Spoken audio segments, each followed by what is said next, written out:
Ya, Assalamualaikum Assalamualaikum warahmatullahi warahmatullahi wabarakatuh. wabarakatuh. Halo semuanya. Jadi di sini kami bakalan membagikan sebuah materi ya. Sebelumnya kami dari Prodi Bisnis Properti, D4 Bisnis Properti dari Universitas Muhammadiyah Malang. Di sini kami akan menyampaikan 7 kiat pemasaran rumah bagi Gen Z.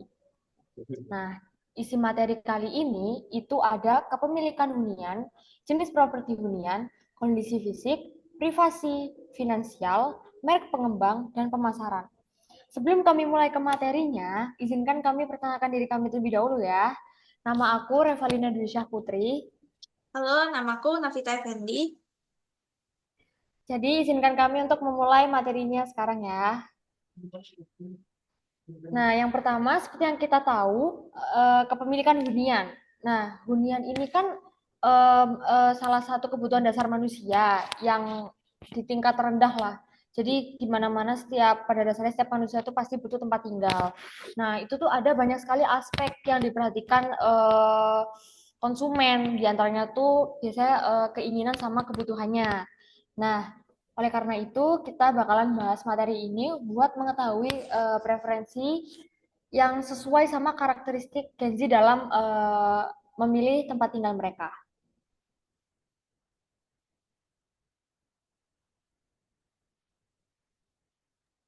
Oke, selanjutnya mengenai jenis properti hunian. Jenis properti hunian tuh ada banyak macamnya, seperti rumah, apartemen, ruko.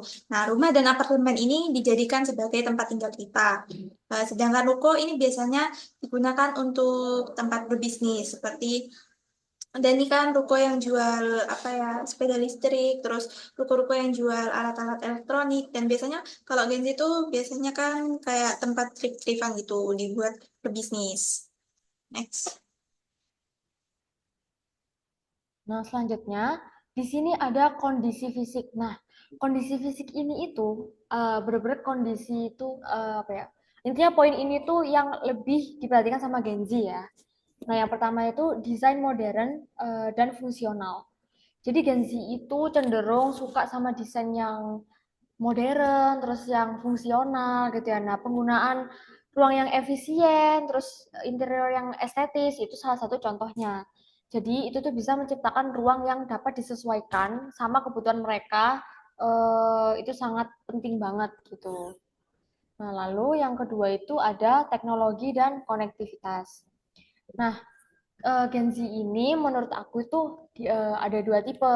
Yang pertama itu Gen Z yang kayak memang pure mereka tuh suka sama yang minimalis gitu, yang biasa. Nah, yang kedua ini ada Gen Z yang tergantung banget nih sama teknologi gitu. Jadi mereka semuanya tuh maunya serba simple gitu, serba cepat. Nah, jadi ini cocok nih. Jadi properti ini itu dilengkapi sama teknologi modern. Contohnya mungkin kayak WiFi yang cepat, terus sistem keamanannya tuh sudah smart, atau mungkin ya sama-sama mirip-mirip sama kayak smart home kayak gitu. Nah, fasilitas itu tuh bakal menarik perhatian Gen Z banget yang bergantung sama teknologi gitu. Nah, untuk yang ketiga itu visual dan estetika. Jadi Gen Z sekarang itu suka banget ya yang estetik-estetik itu. Nah, Gen Z itu sangat terpengaruh banget sama visual ya, terutama di media sosial karena Gen Z itu bakalan terinfluence banget kalau dari media sosial. Nah, foto sama video yang berkualitas tinggi itu buat nampilin properti itu bisa dibuat pertimbangan untuk nyiptain konten yang menarik secara visual.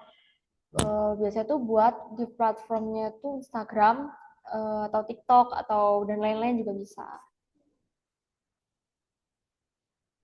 Next.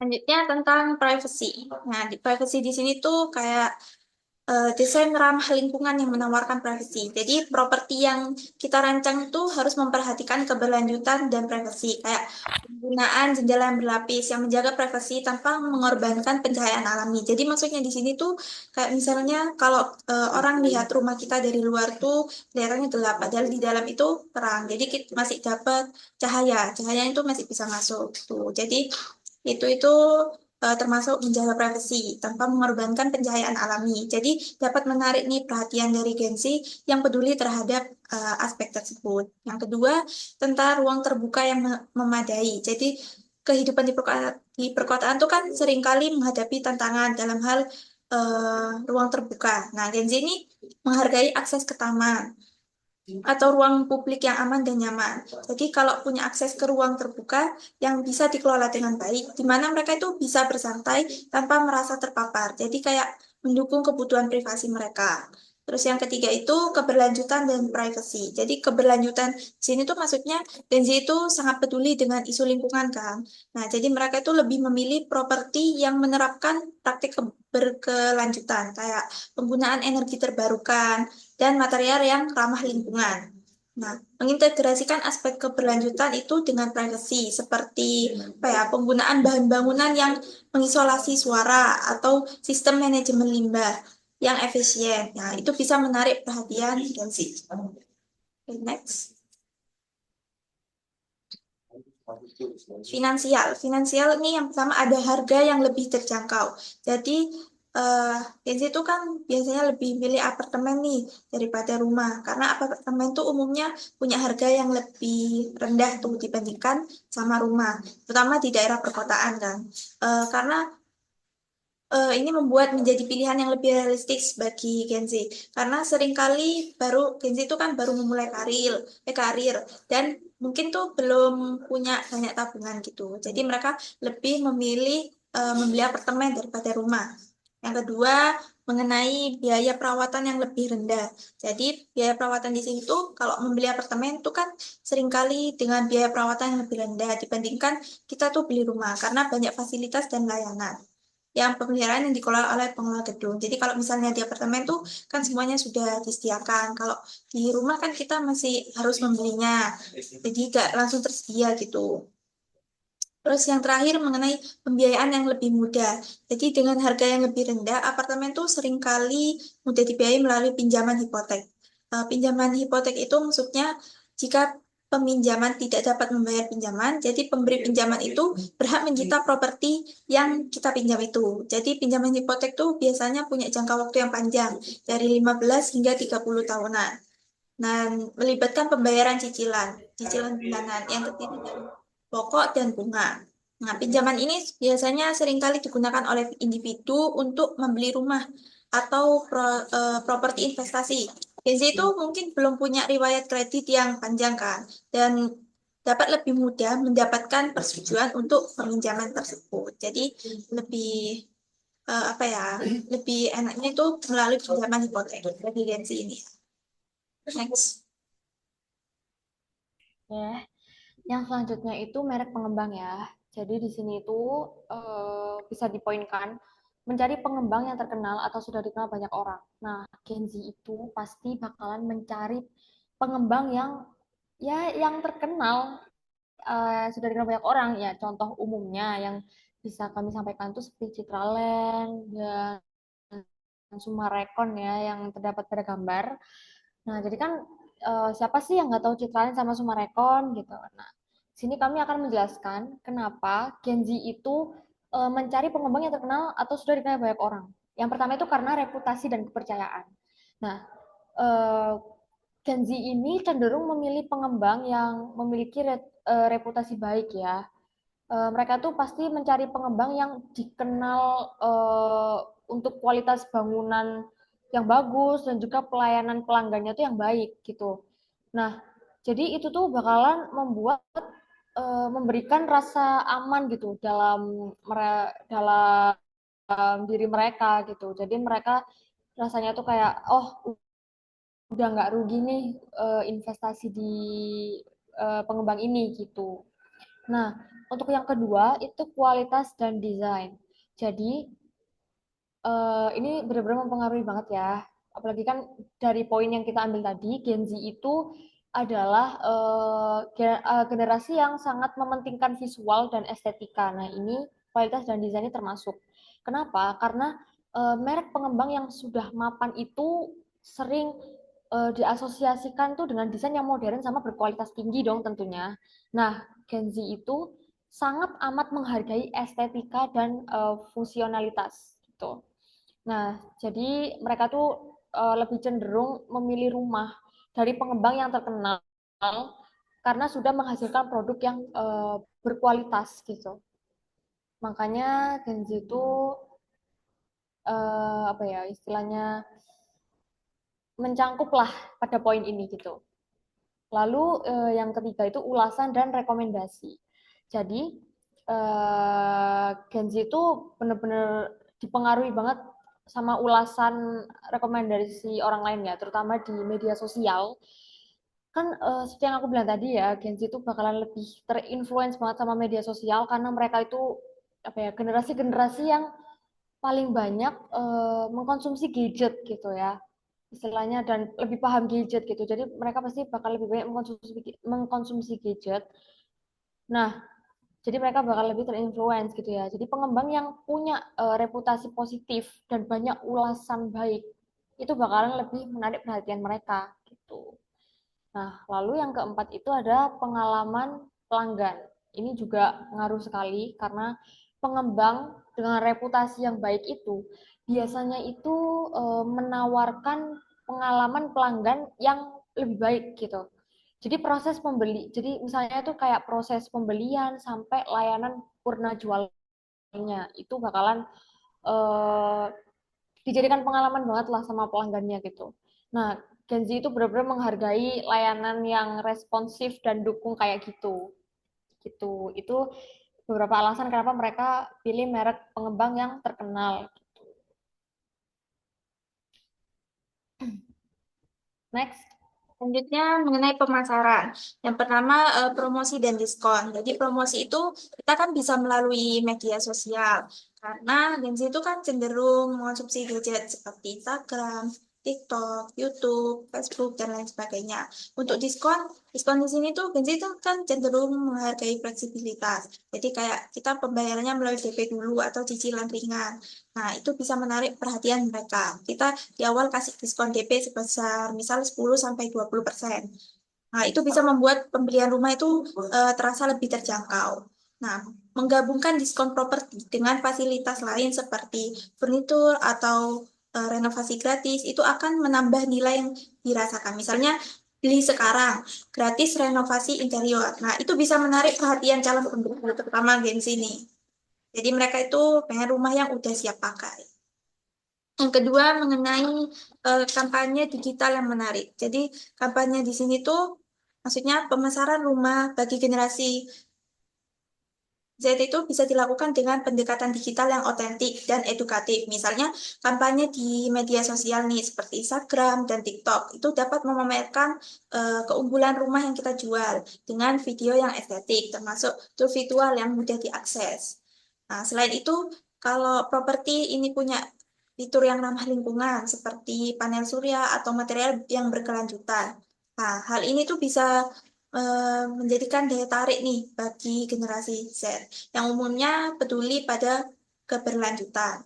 Nah, pendekatan lain itu biasanya menggunakan influencer yang memiliki pengaruh di kalangan generasi Z ini untuk meningkatkan kepercayaan dan apa ya dan minat mereka terhadap produk yang kita jual. Misalnya seorang influencer tuh fokus pada apa ya gaya hidup minimalis dan menunjukkan bagaimana sebuah rumah atau apartemen itu bisa mendukung gaya hidup mereka sehingga menjadi daya tarik nih bagi calon pembeli dari Gen Z.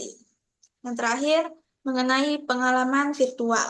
Pengalaman virtual ini maksudnya kita memasarkan rumah kepada Gen Z itu melalui pengalaman virtual bisa menjadi cara yang efektif karena mereka tuh biasanya kan terbiasa dengan teknologi dan mengutamakan efisiensi dalam melihat properti. Nah, jadi melalui virtual tour interaktif dan konten di media sosial itu bisa menarik kayak seperti video singkat atau reels ya gitu. Mereka itu dapat menjajah rumah tanpa mereka itu datang ke lokasi. Jadi mereka itu secara mendalam sebelum datang ke langsung ke lokasinya mereka tuh bisa melalui reels atau video itu. Nah, selain itu konten yang otentik ini kita perlu juga testimoni dari penghuni yang seusia dan kerjasama dengan influencer yang lebih relevan. Nah, juga dapat membantu nih menciptakan pengalaman yang lebih dekat dan relatable gitu. Next. Nah, dari beberapa materi tersebut ya, saya sudah bisa mengambil kesimpulan. Jadi yang pertama itu Gen Z itu cenderung memilih properti yang lebih murah. Karena apa? Karena pendapatan mereka yang terbatas dibandingkan dengan gen-gen sebelumnya ya. Gen Z itu untuk sehari-hari itu bisa dihitung lebih mahal juga dari yang lain. Nah, salah satunya itu karena faktor inflasi juga ya yang naik sekali di era ini. Gen Z itu juga kebanyakan membeli kebutuhan gengsi dibandingkan kebutuhan pokok gitu. Lalu yang kedua, Gen Z itu lebih suka gaya yang minimalis dan warna yang netral. Jadi kalau kita bisa lihat bangunan-bangunan baru yang baru dibangun itu kan rata-rata warnanya kalau nggak coklat, putih, hitam, ya abu-abu gitu kan. Apalagi rumah-rumah minimalis tuh rata-rata warnanya tuh abu-abu gitu. Lalu yang ketiga itu lingkungan sekitar yang tidak terlalu bersifat sosial.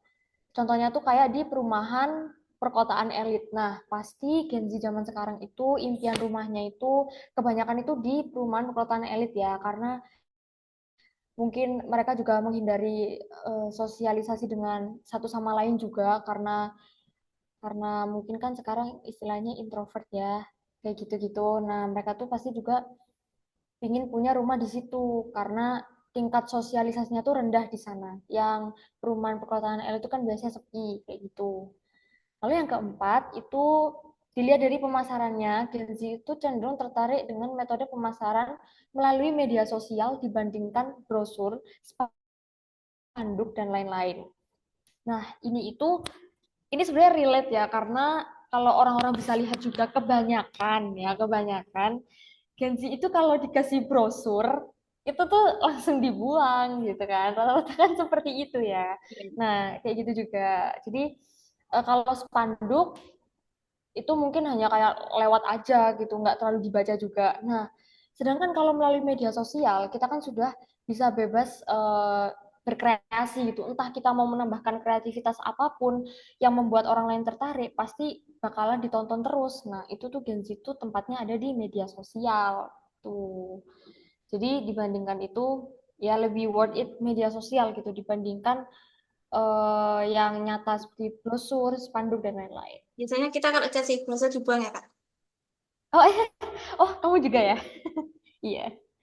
Nah, itu. Um, Jadi sekian dari kami. Ini adalah referensi yang kami ambil untuk presentasi kali ini. Nih, nanti aku ada pertanyaan buat kalian nih. Kalian tuh lebih milih, bagi kalian generasi Z itu, kalian lebih pilih membeli apartemen atau rumah nih. Nanti tulis di kolom komentar ya. Terus kamu komentar ya, guys. Mungkin Ini ada pertanyaan referensinya. dari apa?